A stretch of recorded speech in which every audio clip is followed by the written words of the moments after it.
Welcome to the Divine Vintage Wine Club for April 2026. And this month, we thought we'd change things up a little bit based on what's happening up in the cosmos. Now, we always do the pickup party at Divine Vintage on the first Wednesday of the month. And for April, this happens to fall on April 1st, April Fool's Day, which is also a full moon. So we thought we'd explore that theme a little bit, and we're looking at the farming practices or philosophy of biodynamics. Now, you've probably heard a lot of different terms, and there's terms for organic and sustainable and natural wines and regenerative. There's just so many of these different ways of growing grapes and making wine. But the one biodynamics can trace its roots back about 100 years officially, but maybe thousands of years before that. And essentially, it's about being in rhythm with the earth and about going with the seasons and then the different cosmos as well. So essentially, biodynamics is organic farming. So it's organic farming, but it's like its more philosophical sibling. So the idea of biodynamics is you want to have your farm as a complete entity, like a self-supporting, doesn't need any outside inputs. It has its own water source. It has a well. It has farm animals that create some compost, and there's no use of anything synthetic in the vineyards or winery. So there's no herbicides, pesticides, fungicides. There's no fertilizer added. It's all about bringing the vineyard back into its own perfect natural balance and the way it's meant to be. And this got really officiated about 100 years ago. So in 1924, a philosopher called Rudolf Steiner in Austria did a series of lectures, and he really laid out the methods or the practices to follow to make sure that your vineyard has everything it needs to survive and excel and really express the site, what people talk about as terroir.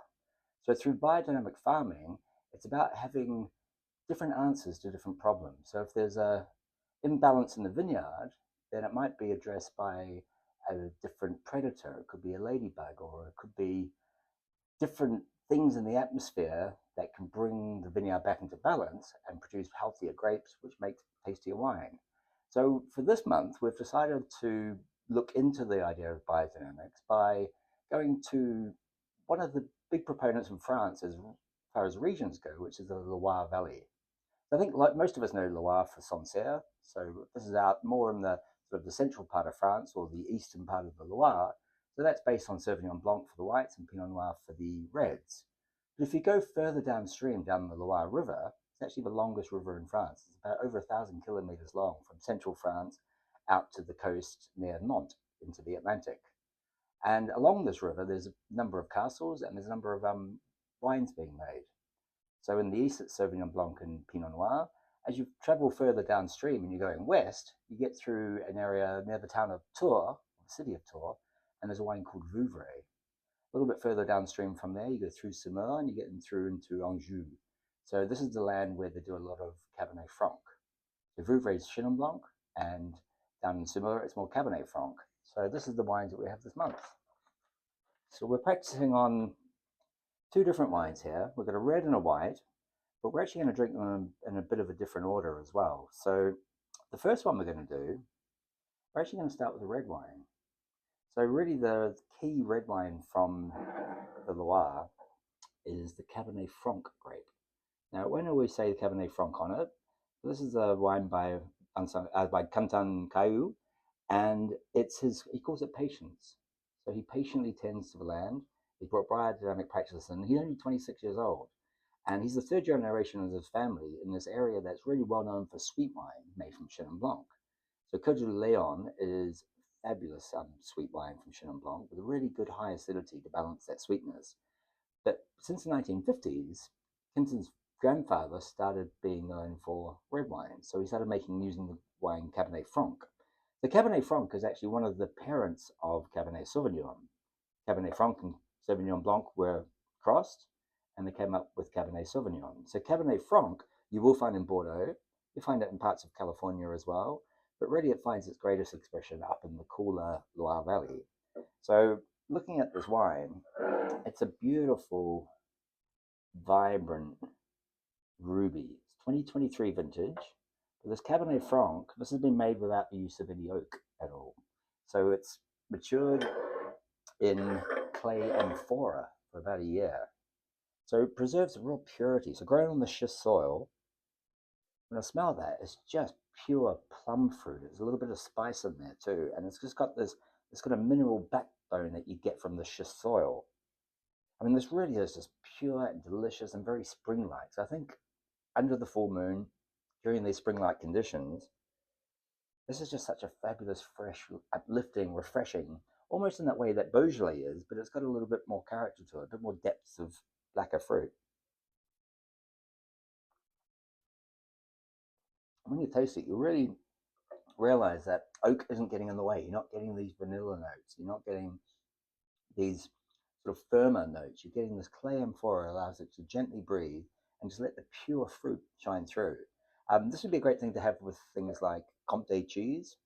Could go very well with a lot of different chicken dishes as well. Anything with some herbs in it. So if you've got cooking with some maybe some tarragon or some thyme, this would be a great match to go with that.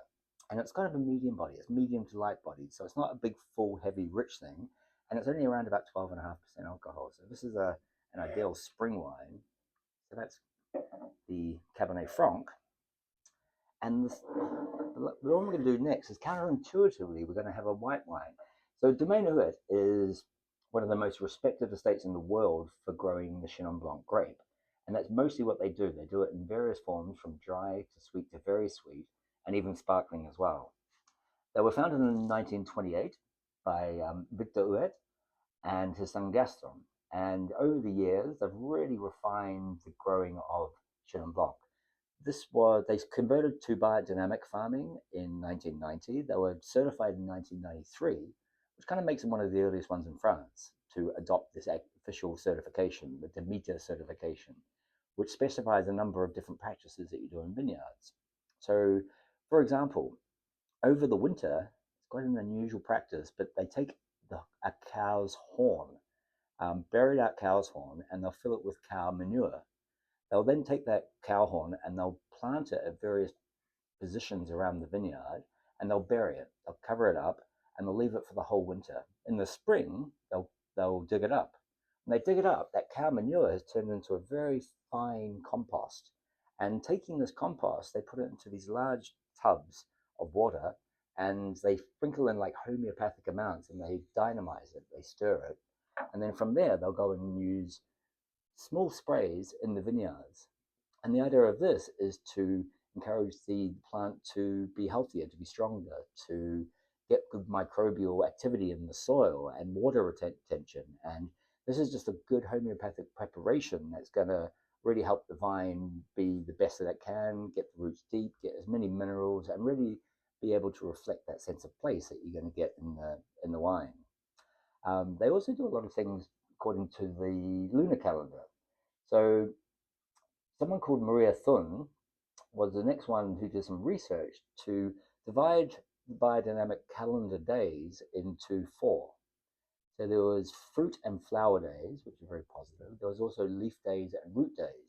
And on these days, the vines would concentrate its energy on that part of the vine. But it also affects the way that you taste wine. And so on a flower or a fruit day, it's said that wines are way more open, they're more expressive, they're more perfumed. So there's a lot of wine tastings or people setting up wine tastings that look at or consult the biodynamic calendar just to make sure it's a favorable looking day. Other days it might be a root day or a leaf day, and this can kind of make the wines a little bit more closed down, and it might promote with the red wines more of a tannin character with them. So going through all these different preparations, it's hard to prove. It sounds a little bit sort of hocus pocus, but I think that it's something that's really the proof is in the wine. And so this wine in particular, it's one of their three single vineyards. This is La Haute Leur, and you'll see a term on here too that says demi-sec. So demi-sec means half dry. So it's not a dessert wine. It's not a sweet wine, but it is a wine that still has some residual sugar in it that wasn't fermented out. So it's a natural sweetness. In this case, it's 21 grams of sugar per liter. Now, a sweet one like Sauterne would probably be around about 100. Same with port. So at 21 grams, it's an off dry style. But what really balances that sweetness is the acidity. But going in to smell this, I always think of orchard fruit with Chenin Blanc. And this one really reminds me of quite bruised apples. The apples that you had for a while, there's been knocked a little bit, it's gone a little bit brown, and you get this really rich, almost like caramelized pear character to it. Some people says it smells a little bit like wet wool, or there's a waxy character with Chenin Blanc. Nicer than it sounds. So when you taste it,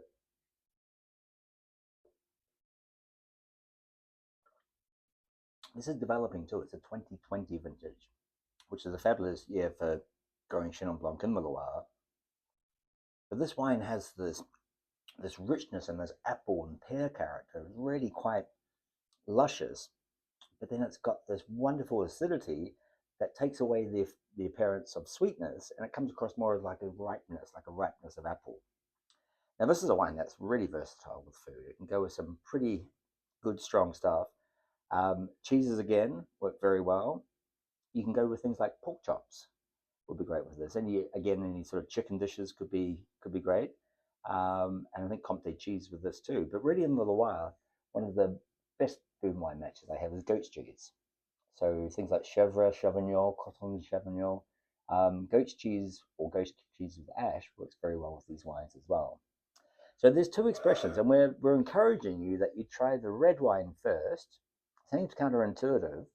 It's also the younger wine for 2023, and then you go into the demi-sec, the half dry one, and have that following it, because that little bit of sweetness will work a lot better than if you went from sweet into something that's very dry and tannic. So enjoy these this month. It should be a really good month, a fun month for Wine Club, as we are under the full moon. So think about the moon when you're drinking these wines. Think about the farming practices of biodynamics, how it's better for the ground, it's better for the ecosystem. And then the proof is in the pudding, it's better what's in the glass. So happy Wine Club for April, happy full moon for April 1st, and we'll see you in May. Cheers.